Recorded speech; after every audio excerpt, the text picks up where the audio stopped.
Di sebuah kota besar, Abu Nawas diundang dalam diskusi terbuka yang diadakan oleh sekelompok pemuka agama. Salah satu pendeta berdiri dengan penuh percaya diri dan berkata di hadapan para hadirin, "Saudara-saudara, hanya satu jalan menuju surga, dan itu adalah melalui gereja kami." Suasana langsung riuh dengan tepuk tangan para jemaat. Namun Abu Nawas tetap tenang. Ia tersenyum, lalu bertanya pelan namun tajam, "Kalau benar hanya gerejamu yang menuju surga, mengapa jalan itu tidak dimulai dari pintu gerejamu saja?" Pendeta terdiam. Jemaat mulai berbisik-bisik, sebagian mulai berpikir. Kalimat Abu sederhana, tapi mengandung logika yang menusuk. Dalam kesempatan lain, seorang pendeta berkata kepada Abu Nawas, "Kami adalah perantara antara manusia dan Tuhan. Tak ada jalan menuju pengampunan kecuali melalui kami." Abu hanya mengangguk pelan. Lalu ia menjawab, "Jika seorang rakyat kecil bisa langsung berbicara dengan rajanya, mengapa harus lewat ajudan?" Pendeta itu langsung berusaha menanggapi, namun suasana sudah berubah. Hadirin mulai mempertanyakan apakah Tuhan benar-benar butuh perantara. Abu melanjutkan, "Tuhan itu dekat, bahkan lebih dekat dari urat leher. Maka mengapa kita jauh-jauh mencarinya di balik seragam dan mimbar?" Abu suatu hari dipanggil ke gereja megah. Ia dituduh menghina iman. Di dalam aula besar, ia berdiri di hadapan altar yang menjulang tinggi, dengan patung emas di tengahnya. Pendeta menunjuk patung itu dan berkata, "Inilah lambang suci kami, penghubung kami dengan langit." Abu Nawas mendekat, menatap patung itu lama. Lalu dengan suara tenang, ia berkata, "Jika patung ini memang penghubung langit, mintalah ia menoleh padaku sekarang juga." Semua terdiam. Patung itu tentu saja tetap diam. Abu melanjutkan, "Atau mungkin ia sedang tidur. Haruskah kita bangunkan?" Jemaat menunduk. Beberapa mulai tersenyum kecut. Abu tidak menghina, hanya bertanya. Seorang pendeta berkata dengan lantang, "Iman kami adalah yang paling suci dan paling murni." Abu tidak menjawab langsung. Ia melirik ke sungai kecil di samping gereja dan menunjuk ke air. "Kalau begitu, berjalanlah di atas air. Bukankah iman bisa memindahkan gunung?" Pendeta itu bingung. Ia tertawa canggung. "Itu bukan ujian yang wajar."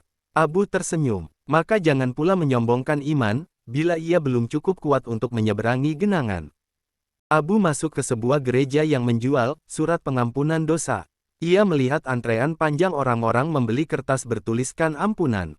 Ia bertanya kepada petugas, "Berapa satu surat pengampunan?" Petugas menjawab, 5 dirham. Abu mengeluarkan 50 dirham. "Saya beli 10. Buat stok minggu depan." Lalu ia berkata, "Oh, jangan lupa kasih kwitansi, supaya Tuhan tahu ini resmi." Pendeta memerah wajahnya, tapi Abu sudah pergi, sambil tersenyum santai. Suatu siang yang panas, Abu Nawas masuk ke sebuah gereja tua di pinggir kota. Di dalamnya, ia melihat jemaat berbaris dengan tertib. Mereka mencium tangan sebuah patung besar, lalu berdoa dengan penuh hikmat. Abu mendekati salah satu dari mereka, lalu bertanya, "Mengapa kalian mencium tangan patung itu?" Orang itu menjawab, "Itu tanda berkat. Tangan itu suci dan membawa keselamatan."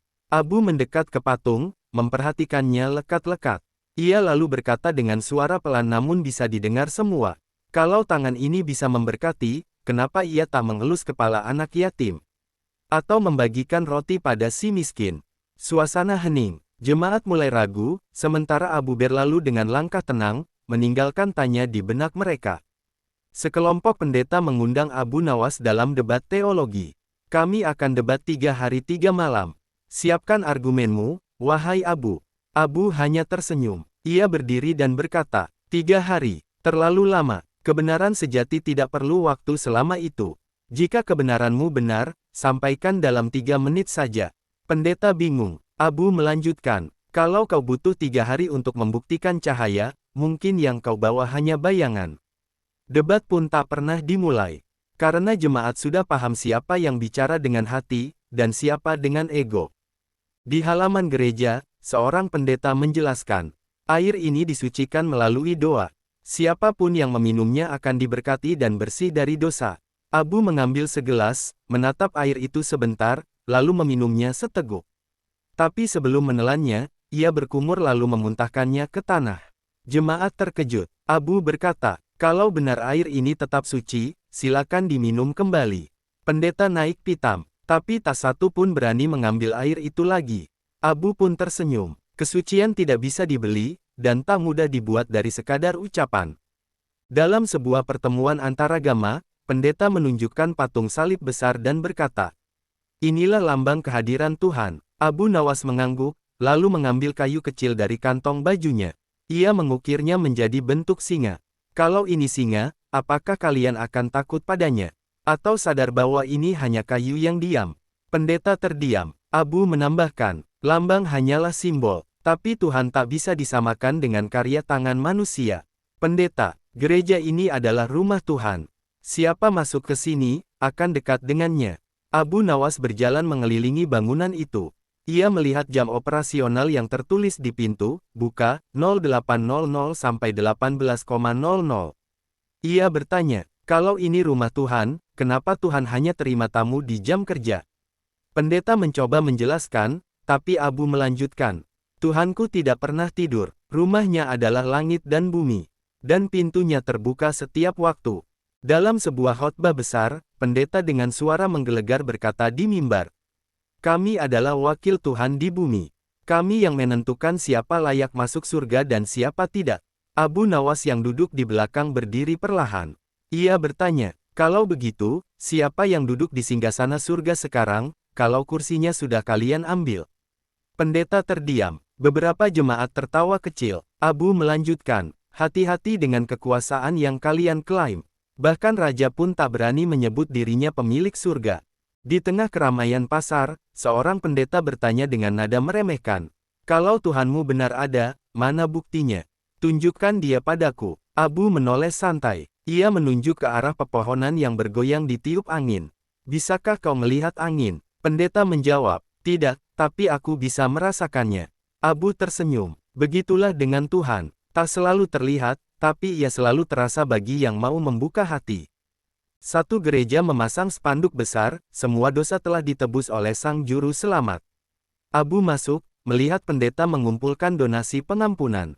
Ia bertanya, "Jika dosaku sudah ditebus, mengapa aku masih harus membayar?" Pendeta menjawab, "Donasi adalah bentuk rasa syukur." Abu mengangguk, lalu berkata, "Rasa syukur tak butuh kwitansi, kecuali kau berbisnis dengan Tuhan."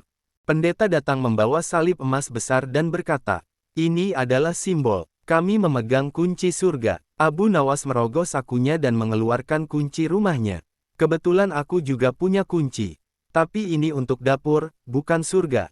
Pendeta tersinggung. "Jangan menyamakan hal suci dengan hal duniawi." Abu tertawa. "Justru karena itu, jangan permainkan yang suci seolah dunia bisa memilikinya." Dalam forum antaragama, para pemuka masing-masing mengangkat kitab suci mereka. "Lebih besar dari, inilah wahyu terakhir," kata salah satu pendeta. Yang lain mengangguk membenarkan pendapatnya sendiri. Abu mengumpulkan semua kitab itu dan meletakkannya di atas meja. Ia menatap mereka dan bertanya, "Jika semua mengaku sebagai wahyu terakhir, lalu siapa yang paling dulu berbicara?" Hening. Semua memandang satu sama lain. Abu menutup dengan kata, "Kebenaran tak bersuara paling keras. Ia hanya perlu didengar dengan hati yang bersih."